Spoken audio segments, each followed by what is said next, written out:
Shalom Bapak Ibu Saudara yang terkasih dalam Tuhan, selamat pagi. Senang sekali pagi hari ini kami bisa kembali menjumpai Anda dalam program Renungan Pagi.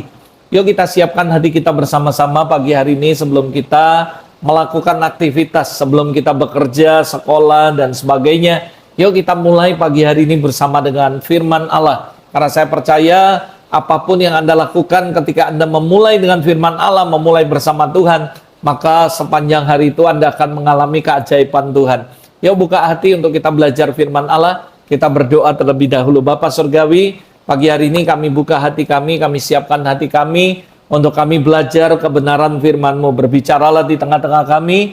Roh Kudus memberikan revelation, understanding, dan kebenaran kepada setiap kami, supaya kami boleh diberikan kekuatan, kami diberikan penghiburan, dan kami diubah melalui kebenaran firman-Mu ya Bapak. Hari ini kami buka hati, kami mempersilakan Roh Kudus bekerjalah, urapi hamba-Mu dalam segala keterbatasan hamba, biar hamba bisa menyampaikan tepat seperti apa yang Kau mau. Dan kami juga berdoa secara khusus, Roh Kudus bekerjalah di tengah-tengah kami. Urapi hamba-Mu, urapi kami semua yang mendengar dimanapun kami berada. Dan kami juga mempersilakan para malaikat Orang Kudus lakukan bagian kalian, layani umat Tuhan dimanapun mereka berada, supaya kami semua boleh mengalami Kristus secara nyata. Kami kembalikan segala hormat, pujian, kemuliaan buat Tuhan. Dalam nama Tuhan Yesus kami berdoa. Amin, amin, amin. Selamat pagi Bapak Ibu semua. Pagi hari ini melalui program Renungan Pagi, saya mengajak Anda untuk kita belajar sama-sama kebenaran firman Allah. Di mana hari ini kita ambil dari kitab Yohanes, pasal yang ke-7, ayat 37 sampai ayat yang ke-44. Judul khotbah saya hari ini adalah air sumber hidup. Nah saudara, menurut penelitian, kalau kita pelajari, sekitar 80% tubuh manusia itu terdiri dari air, saudara. Ada dua organ tubuh manusia yang penting yang memiliki kadar air di atas 80%, yaitu otak dan darah, saudara. Otak memiliki komponen air sebanyak kurang lebih 90%, darah memiliki komponen air 95%. Maka secara normal manusia, saudara, membutuhkan air kurang lebih 2 liter sehari atau setara dengan 8 gelas satu hari. Nah saudara, dari survei ini, dari kebenaran ini, melalui penelitian ini, mengapa kita menyimpulkan sesuatu bahwa manusia itu butuh air? Ada amin, saudara. Manusia sangat membutuhkan yang namanya air. Pertanyaannya, mengapa air begitu penting bagi manusia? Karena air merupakan sarana penyalur di dalam tubuh untuk mengirimkan zat-zat, besi, gizi ke semua sel yang ada di dalam tubuh ini. Ada sebuah fakta yang mengatakan bahwa tubuh manusia bisa bertahan sekitar 5 minggu tanpa makanan, tetapi hanya bisa bertahan 5 hari tanpa air minum. Dan ini adalah faktanya, bagaimana bahwa air itu sangat dibutuhkan bagi tubuh manusia. Nah, kebutuhan air dalam tubuh merupakan hal yang sangat penting dan hal yang utama untuk keberlangsungan hidup manusia, saudara. Nah, apabila tubuh manusia kekurangan air, saudara, maka akan terjadi beberapa hal. Yang pertama, akan terjadi dehidrasi atau kekeringan, saudara. Yang kedua, terjadi radang sendi. Yang ketiga, tekanan darah jadi tinggi, lalu kulit jadi kering dan lain-lain, saudara. So, kesimpulannya, conclusionnya, kehidupan kita tidak lepas dari yang namanya air, saudara. Tanpa air, hidup kita sangat menderita. Itu sebabnya sekali lagi saya katakan, dari semua fakta, dari semua penelitian, dari semua hal yang kita tidak bisa pungkiri, ini adalah fakta kehidupan, menyimpulkan bahwa manusia membutuhkan air dalam kehidupannya. Pertanyaannya, adakah sumber air yang nggak pernah mati, saudara? Apakah kita bisa menemukan sumber air ini? Kalau kita memang butuh air, artinya kita harus cari sumber air. Pertanyaannya, apakah ada sumber air yang tidak akan pernah habis atau mati, saudara? Kalau kita baca Yohanes 4 ayat 13-14, percakapan Yesus dengan seorang perempuan Samaria membahas tentang air, saudara.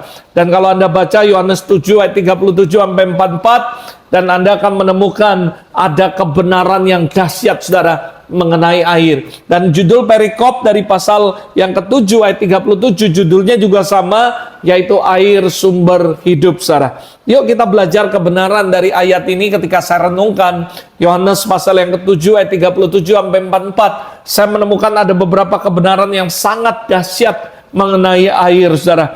Yang pertama, kalau Anda baca di sini, Anda akan menemukan bahwa Yesus adalah sumber air yang hidup. Saudara, bahkan kalau Anda baca Yohanes pasal 4, ketika perempuan Samaria bertemu dengan Yesus di sumur, berbicara, dia berkata bahwa kalau kamu minum air ini, kamu nggak akan haus lagi sampai selama-lamanya. Lalu dengan cepat perempuan itu bertanya, di mana sumber air itu? Dan Yesus berkata, akulah sumber air yang hidup. Nah, ketika kita percaya bahwa Yesus adalah sumber air yang hidup dan dia tinggal di dalam kehidupan kita, kita minum dari air ini, kita bukan cuma tidak akan haus lagi selama-lamanya, tapi Alkitab mencatat dari hidup kita akan mengalir aliran-aliran air kehidupan untuk orang lain.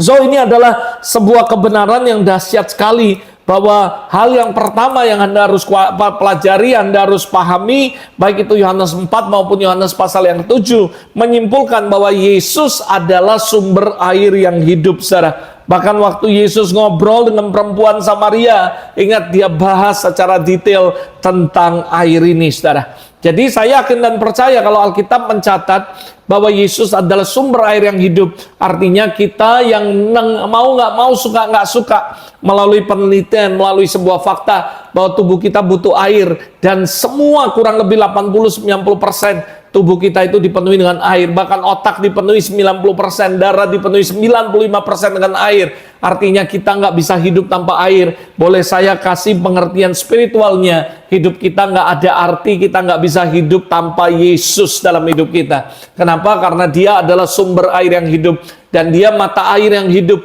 Dan ketika kita minum dari sumber ini, kamu bukan cuma nggak akan haus, tidak akan dehidrasi. Makanya ada begitu banyak kekristenan yang jadinya monoton. Ada begitu banyak kekristenan akhirnya jadinya nggak semangat lagi, tidak on fire kalau istilah orang.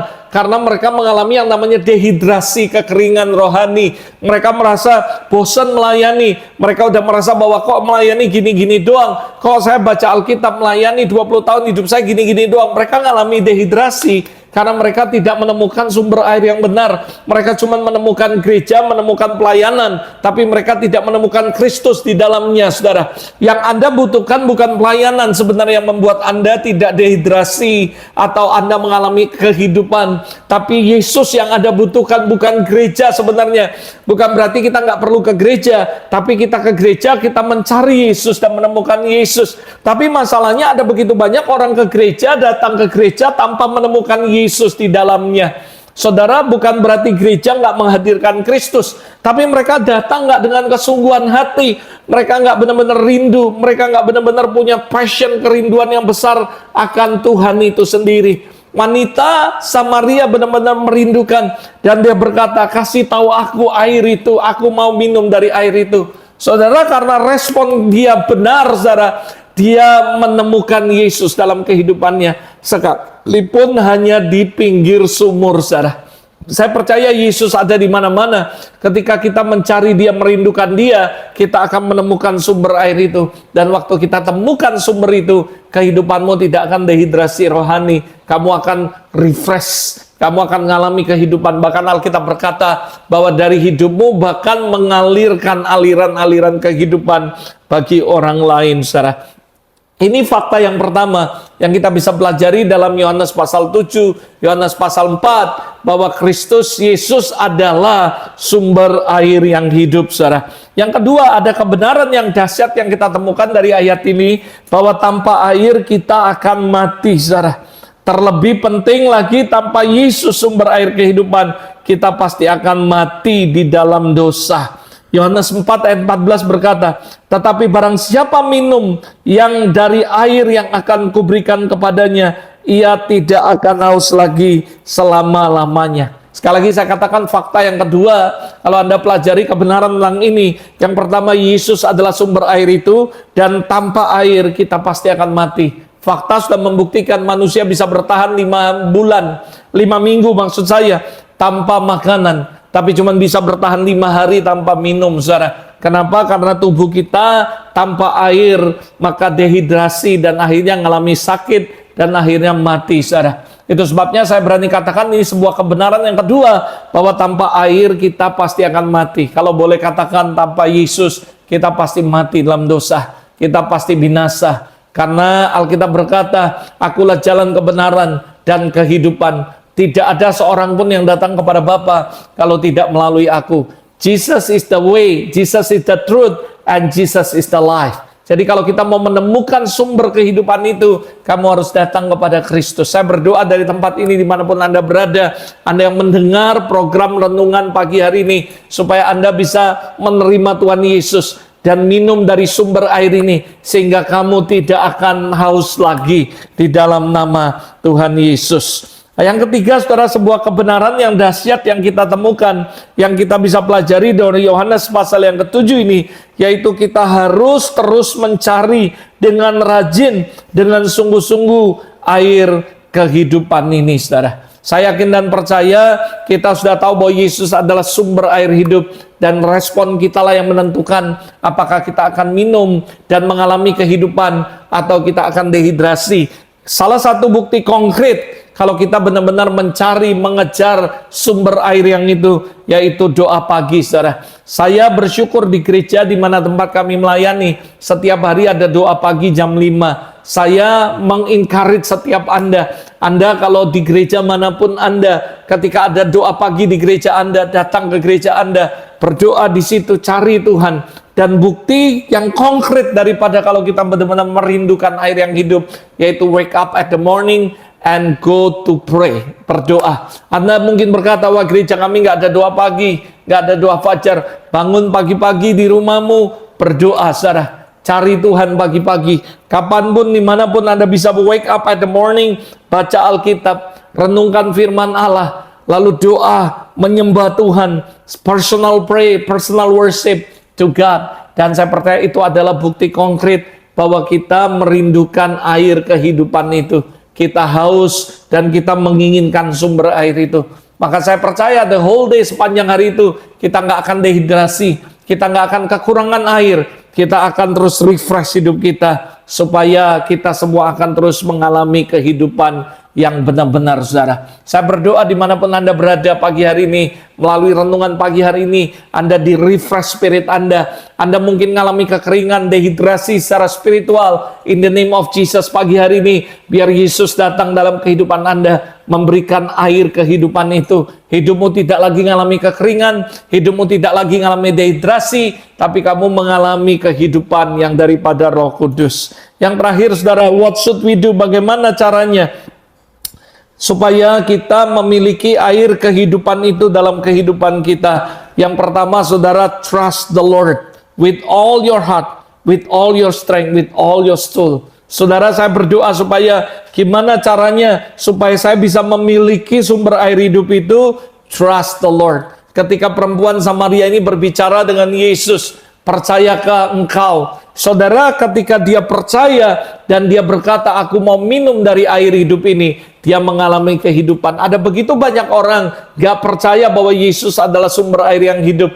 Mereka gak percaya bahwa mereka membutuhkan Yesus. Tapi hari ini kalau Anda berkata, aku mau mengalami air kehidupan itu dalam kehidupanku, trust the Lord completely. Percaya kepada Yesus, karena Yesus adalah sumber air yang hidup, dan dia akan memberikan kehidupan. Seperti wanita Samaria mengalami Kristus di samping sumur, di pinggir sumur, dan dia mengalami kehidupan. Pulang dari perjumpaan dengan Tuhan, hidupnya mengalami perubahan, dia menjadi penginjil di Samaria, dan ada begitu banyak orang dimenangkan bagi Kristus. Kenapa? Karena dia tidak lagi dehidrasi, dia mengalami kehidupan, dan hidupnya juga memberkati. Dari kehidupan perempuan ini mengalir aliran-aliran kehidupan untuk semua orang.